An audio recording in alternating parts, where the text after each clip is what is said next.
into the back. Let's keep it going for Nick Astor.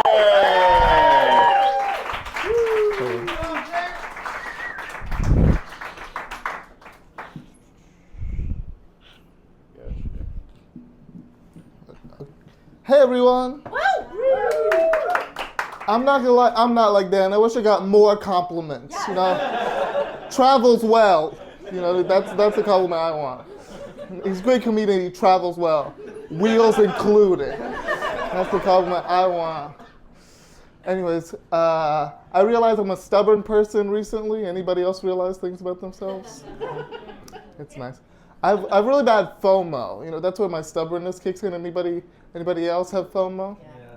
Yeah. But I don't have a body that's built for FOMO. You know, I'm just, you know, I have a body for regular stuff. But sometimes my friends like to be a little adventurous. Like I was hanging out with a couple friends, and they all wanted to jump into this raging river. And I said, "Oh, I want to jump too." And one of my friends looks at me and goes, "Nick, if you jump into this river, you'll die." And I said, "You know what? Maybe that's just how I want to go out. You know, maybe you know who seemed like he had a lot of fun? Evel Knievel, Houdini, all those people. And they went out doing what they loved, you know, so maybe drowning is my, maybe drowning is my special interest, I don't know." But I realized that I'm like that because I'm immune from any of the consequences of my actions, right? So if Dan jumps into a raging river and dies, people are gonna look at Dan and be like, "What a fucking idiot."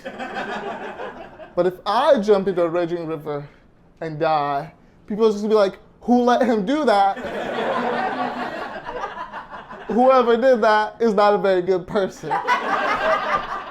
So I don't think my FOMO or my stubbornness is ever gonna change because I'm immune from any consequences. Whatever happens, my legacy is secure, you know? Nobody's ever gonna call me an idiot to my face. That's all that matters. I went traveling recently. Traveling's fun, but I had to go to TSA. And TSA, they treat me super differently, right? They treat me like I'm a living weapon. You know what I mean? They like pat me down personally. They're like, and I remember I was going to on a plane, and it was, you know, very uncomfortable, and this guy's patting me down, and in the middle of it, he turns to me and he goes, "I bet you were hoping I'd be a beautiful lady." No. I'm hoping you don't get the Parmesan cheese in my pockets, you know? This is business, not pleasure, man, you know? You don't know what kind of racket I'm running in these streets. In fact, if you catch me, I'll give you 1 cube of Parmesan cheese duty-free. No questions asked. You know, you don't know me, dude. I went to Italy. That's the double flex. Don't worry, I'm not going back there anytime soon. It was a one and done. But the Pope is from Italy. That's cool, right? That's cool that he's from a place. And the old Pope, I found out all the good stuff about the old Pope. I was there when the old Pope was still around. I found out he was a food scientist before he was Pope. That's cool, right? That's kind of humble. Didn't know that you could have other jobs like that. Thought it was a pretty strict career track. But you know, at one point, the Pope too was open to work. So let's all think about that every night. God's chosen. Even God's chosen was struggling at one point in the LinkedIn. But you know, what I think is interesting is that that must give him a special relationship. Being a food scientist must give him a special relationship to the body of Christ. You know, have you guys had the body of Christ recently? It's very dry bread. It's very dry bread. In fact, it's my primary complaint about the bread. And I imagine he wasn't too happy about it either when he had to do it. He ate it and said, "Damn, God, this shit is dry. You should have had a better body, God. You should have turned wine into water, drink more of that shit. Stay hydrated. You never know when you'll be turned into the sacrament, you know?" So keep it real, guys. Just keeping it real. You know, I bet he was sitting there like, "God, I wish your body was focaccia." That's just a much better bread. That's a moister bread, you know. It's a bread with all that versatility. You can make a sandwich out of that bread. Yummy, you know. If God's body was focaccia, it'd be 7 billion followers, okay? Game, set, match, no other religion. You did it. You did it. That's, I've been at my job. I work for the city. You're welcome. For 2.5 years. But I often think about other paths I could have taken in life. Like I was almost a Marine. You know, Marine Nick Astor would have been awesome. You know, they call you when you're 18, you know. They call you, and they ask you this question. I think it's really interesting. They go, hey, this is the Marines. They're nice. They introduce themselves. What do you want to do with your life?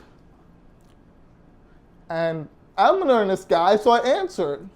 I told them I want to go to film school, which is a certified sucker answer. So they got me, you know. I told them I want to go to NYU film school. They were like, this guy is a sucker. We could get him to kill people. That's how it works. It's not any special skill. It's just right time, right place. They give you a gun and say, shoot. But yeah. And I was talking to them, and my dad happened to walk by and goes, who are you talking to, Nick? I said, Big Brother.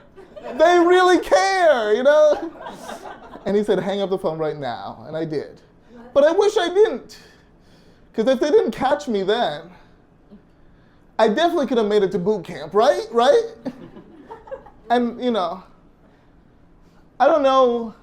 I'm not sure, but I think they would have given me a Purple Heart the moment I set foot in that place. The Purple Heart just to cover all the PR nightmare. And they would have had a press conference and everything. They'd be like, he didn't look like this when he came here. He sacrificed his whole mind and body for his country.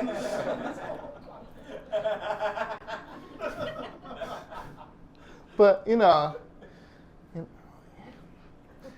I don't know about what it's like to be a veteran or whatever, but I think the benefits would stack well. You know, the disability veteran benefits would stack well. I think. All I know is I would get fantastic parking spots, you know. My parking spots would be terrific. I would park in your house. I would crash into your house and park in there. Be like, do you validate parking? And you would let me, and it's awesome. It's terrific, actually. I grew up here, and I don't know if you noticed this, but New York City has a lot of stairs. So I didn't get invited to a lot of parties growing up. And I think that, you know, people just underestimated how much I want to get drunk and or high, you know. That's a real good motivator, you know. You just be like, just invite me, I will be there for some booze. I will launch myself of a cannon to be at this random dive bar. I will be there. But, you know, I didn't get invited to one party in high school. I got invited to a quinceañera, and that's not no lame-o party, you know. That's a special party. They give you a letter with your name on it. You are invited. I was like, this shit is a mission, you know. I felt like I was getting a mission because I have no idea who this person is. I just got invited. You know, it was clearly a pity invite, but I was like, I'm going.